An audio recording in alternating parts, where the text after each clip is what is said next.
Hello, logic students. If you saw my other video, you saw that we're still having art. So I have two assignments for you. One is to draw a coffee mug with pencil using your shading and gradation, just like we've done with all cylinders. This is just a type of cylinder, okay? So you can use a coffee mug that you have at home just to look at, or you can even look at a picture. I don't really mind if you look at a picture. Just make sure it's at least the size of your hand. Don't give me a little bitty coffee cup, okay? Make it nice and big. And I want the shading with the shadow underneath and the light source coming from the left, just like we've done in the past with our cylinders, okay? So it's really just the same thing, just a different type of cylinder. You know, the shape's different, but that's about all that's different about it with the handle. Okay, so after you've done your pencil one, I want you to do one in color.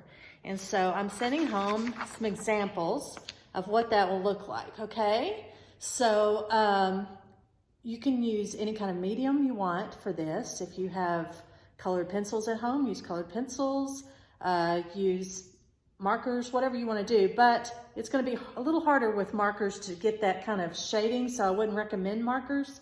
I prefer that you use oil pastels or colored pencils or even paint, I think, over markers, just because of trying to get that gradation in your cup, okay? You don't have to do the hot chocolate marshmallows in there. This example just showed it like that. But I would like you to do your background, your tabletop, do a nice design, and you can get creative here. I want to see some creativity. I want to see some accuracy on your drawing, so take your time, do a neat job. You have plenty of time. Show the shadow on the table.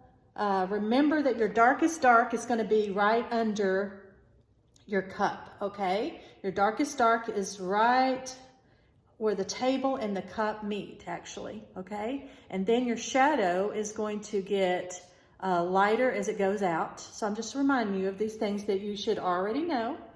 And so this is a good study of form, again, that we've done in the past, but a different, in a little bit different way, okay? And it's something that we can do at home. So hopefully I can find something